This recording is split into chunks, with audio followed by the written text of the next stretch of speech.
మణికంఠ, నేటితో నీ విద్యాభ్యాసం పూర్తయింది. సకల కళల్లోనూ ఆరితేరిన వాడవయ్యావు. నీవు తిరిగి రాజభవనానికి నేడే వెళ్ళవచ్చు. గురుదేవా, మీరు సాందీప మహర్షుల వంటి వారు. మీకు గురుదక్షిణగా నేనేమి కోరగలను? నాకు ఒక్కగాను ఒక్క కొడుకు. వాడు పుట్టు గుడ్డి మూగ.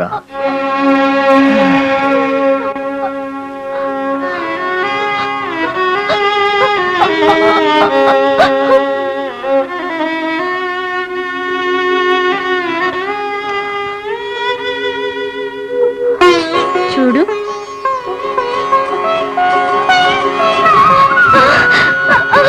ఏది నాలిక చాపు. చెప్పు. పితృదేవో భవ. పితృదేవో భవ, పితృదేవో భవ, పితృదేవో భవ. మణికంఠ, నేనెంత అదృష్టవంతుణ్ణి! మా చిరంజీవికి దృష్టి వాక్కు రెండూ ప్రసాదించావు. మరల మాకు ఇంద్రలోకం ప్రాప్తించినది. ధన్యులము స్వామి, ధన్యులము. పులిపాలు తీసుకెళ్తానని వచ్చారు. పులినే తీసుకెళ్ళండి. నేనే పులినై మిమ్మల్ని రాచన కొరకు కొనిపోవద్దు. ప్రభు, మణికంఠుడు ఇంకా రాలేదు. నాకేమిటో భయంగా ఉంది. భటుల్ని పంపించి వెతికించండి. ఎక్కడికని పంపించను, ఎక్కడని వెతికించను. మణికంఠుణ్ణి దూరం చేయడానికే నాకీ పాడు తలనొప్పి వచ్చిందో ఏమో. లేకుంటే అతను అలా బయటకు వెళ్ళడమేమిటి? ఈ తలనొప్పి మాయం కావడమేమిటి? అవును, అంతా ఏదో మాయగా ఉంది. ప్రభు, మామూలు మాయ కాదు ప్రభు, దైవలీలగా ఉన్నది. మన యువరాజు గారు పులినెక్కి ఇటు వస్తున్నారు.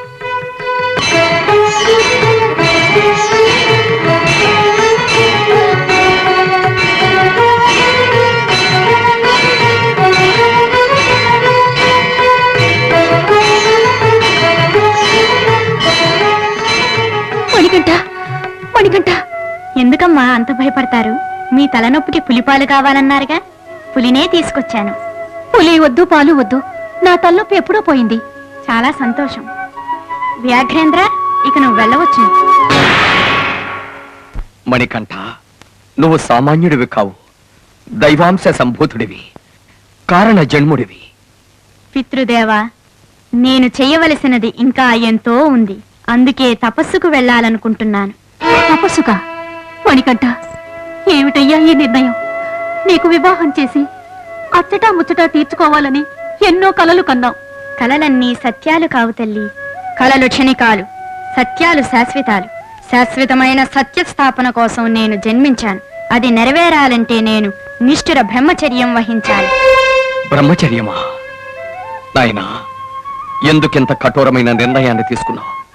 నీకు పట్టాభిషేకం చేసి ఈ రాజ్యమంతా నీకు అప్పగించాలని ఎంతో ఆశపడ్డాను. తండ్రి, ఆశలే అజ్ఞానానికి కారణం. అజ్ఞానంలో నుండే నాది నీది అనే మమకారం పుట్టుకొస్తుంది. మానవులు వీటన్నిటికీ అతీతులు కావాలి. అప్పుడే దైవత్వాన్ని పొందుతారు. పట్టాభిషేకం చేసుకుని రాజ్యపాలన చేయటం కన్నా కోటాను కోట్ల భక్తుల మనోరాజ్యాన్ని పరిపాలిస్తూ ధర్మాన్ని ప్రతిష్టాపన చేయాల్సిన బాధ్యత నా మీద ఉంది. తమ్ముణ్ణి పట్టాభిషక్తుణ్ణి చెయ్యండి. మణికంఠ, నీ పట్టాభిషేకం కోసం ఎన్నో ఆభరణాలు చేయించావు. వాటితో ఒక్కసారి నిన్ను అలంకరించి కనులారా చూసుకునే భాగ్యాన్ని మాకు కలిగించు. ఆ ఆభరణాలన్నీ స్వీకరించే సమయం వస్తుంది తండ్రి గారు. ఇదిగో, ఈ బాణం సంధించి వదులుతాను. సమయమాసన్నమైనప్పుడు మీకు సందేశం వస్తుంది. ఈ బాణం గుచ్చుకున్న చోట మీరు నాకు గుడి కట్టించండి. ప్రతి సంవత్సరం మకర సంక్రాంతి రోజున మీరు చేయించిన ఆభరణాలన్నీ తీసుకురండి. అలంకరించుకుంటాను.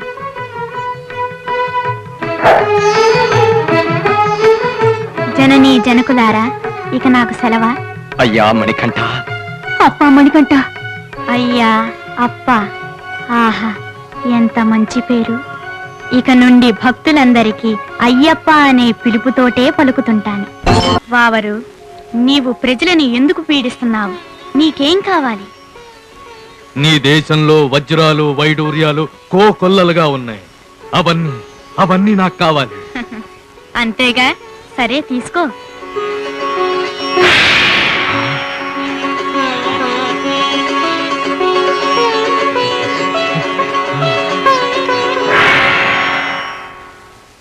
ఏమిటిది? ఏమిటి మాయ? ఇదే కాదు, ఈ జగత్తంతా మాయ, అంతా మట్టి కావలసిందే. చూడు, చనిపోయాక నీ శరీరం కూడా ఇలా మట్టిలో కలిసిపోతుంది.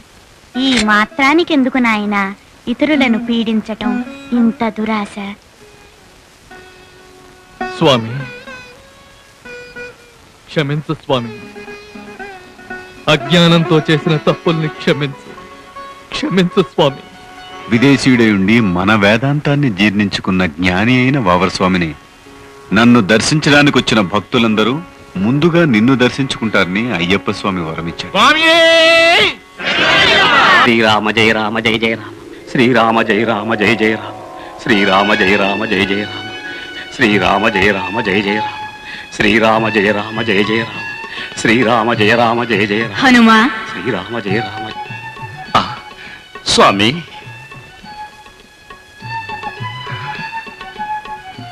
మళ్ళీ నీ దర్శన భాగ్యం కలిగించావా స్వామి? నామజపం చేస్తూ ఎవరి కొరకి నిరీక్షణ?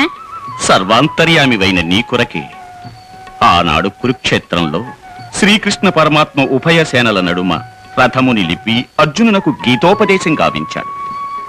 బంధునాశనానికి విరక్తుడైన పార్థుని కార్యోన్ముఖుని కావించడానికి బోధించిన గీతా సందేశాన్ని జెండాపై ఉండి వినటం విద్యాచౌర్యంగా భావించాను. మన్నించమని మాధవుని శరణు వేడాను. నీవు వింటున్న సంగతి నాకు తెలుసు. గీతలో నిగూఢమైన రాజ కర్మ భక్తి జ్ఞానయోగాలు జనులు ఆచరించేటట్టు చెయ్యి అని వాసుదేవుడు నన్ను ఆదేశించాడు. నేను కూడా యథాశక్తి శ్రీకృష్ణుని ఆజ్ఞను ఆచరణలో పెట్టాను. ప్రభు, గీతాకల్పతరు ప్రసాదించిన ఈ అమృత ఫలాలు విద్వాంసులకి పండితులకు మాత్రమే లభ్యం అవుతున్నాయి.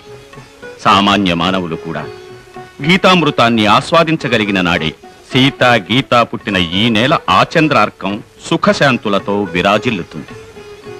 హరిహరనందన, త్రేతాయుగమునందు శ్రీరామ పాదసేవా భాగ్యము, ద్వాపరమందు గీతామృతము పంచు భాగ్యము నాకు లభ్యమయ్యాయి. కాని కలియుగంలో ఈ నరులు నైతిక విలువలు కోల్పోయారు. భక్తి వీడి రక్తికి దాసులై స్వేచ్ఛగా దుష్కర్మలాచరిస్తూ సంచరిస్తున్నారు. చిరంజీవినై ఉన్నది ఈ ఘోరకలిని చూడడానికే నా ప్రభు. కామ క్రోధ లోభ మోహ మదమాశ్చర్యాలకు లోనైన మానవాళిని కర్మయోగం ద్వారా భక్తి మార్గాన్ని నడిపించు ప్రభు. గీతని సర్వజనోపయోగంగా మార్చు. ఆ అదృష్టంతో జీవుల్ని పునీతుల్ని గావించు ప్రభు. హనుమా, నియమాల మాలధారణ ద్వారా నా వ్రతదీక్ష భూని నరులు గీత దాటకుండగా గీత నాచరింపజేస్తాను. గీతను జనయోగంగా మార్చి వారి జన్మలు ధన్యము గావిస్తాను. ధన్యోస్మి స్వామి, ధన్యోస్మి.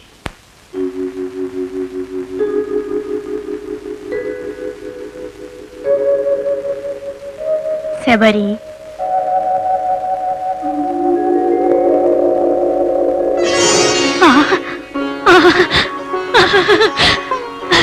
రామా, రామా, కోదండ రామా, ఈ ముగ్ధ మోహనాకారంతో సాక్షాత్కరించావా ప్రభు?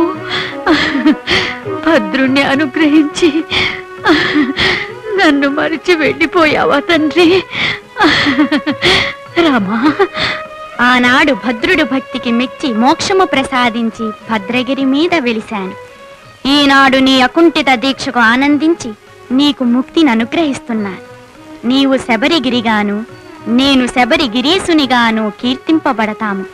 భక్తులు నా యాత్రకు వస్తూ శబరిగిరీశ అంటూ మున్ముందుగా నీ నామాన్నే స్మరిస్తారు. ధన్యరాలినయ్యా, ధన్యరాలిని. రామా, రామా, శ్రీరామ, రామచంద్ర, రామా, కోదండ రామా, రామా.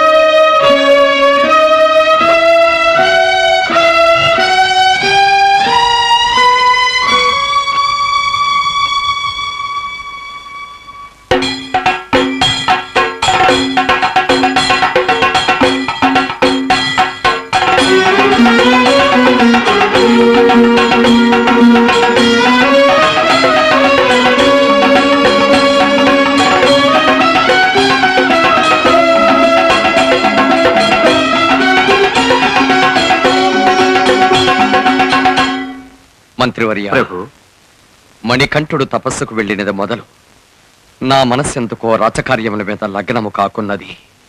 పితృహృదయం కదా ప్రభు. జయము జయము మహారాజా. అగస్త్యమునింద్రుల వారు వేంచేయుతున్నారు. అగస్త్య మునీంద్రులకు అభివాదాలు. అభీష్ట సిద్ధిరస్తు. దయచేయండి. ఆసీనులు కండి. మునీంద్ర, తమ రాక మాకు ఆనందదాయకం. తమరు ఏ కార్యార్థియే విచ్చేసి ఉంటురో సెలవిస్తే.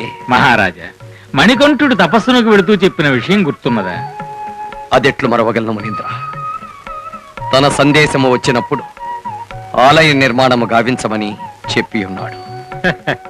ఇప్పుడు నేను వచ్చినది ఆ సందేశముతోనే మహారాజా.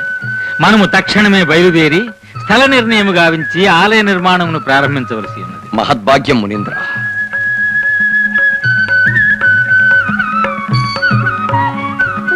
ఇదే మణికంఠుడు సంధించిన బాణము.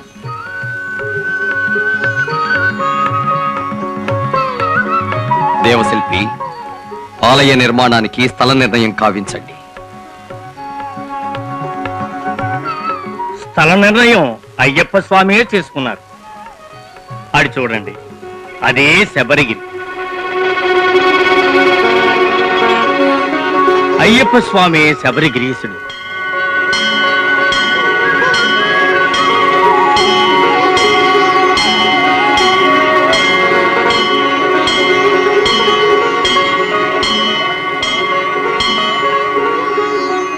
విశ్వకర్మ, అయ్యప్ప స్వామి ఆలయాన్ని ఆగమ శాస్త్రోక్తంగా నిర్మించాలి. తమ ఆజ్ఞ, పైగా దైవ కార్యం. భార్గవరామ, దీనికి అర్చకులెవరు? యజుర్వేద విధి విధానంగా స్వామిని అర్చించగల సమర్థులెవరు? ధర్మశాస్త్ర తల్లిదండ్రులైన జగన్మోహిని పరమశివుల ఆలయాలు సృష్టికి అపురూపంగా పవిత్ర గోదావరి తీరాన ఒకదానికొకటి అభిముఖంగా ఉన్నాయి. ఆ ఆలయములకు వంశపారంపర్యంగా అర్చకులై వేద వేదాంగాది విద్యలను అభ్యసించి యజుర్వేదంలో నిష్ణాతుడైన పరమేశ్వర శాస్త్రిని ప్రధాన తంత్రిగా ఇక్కడికి ఆహ్వానిస్తాను.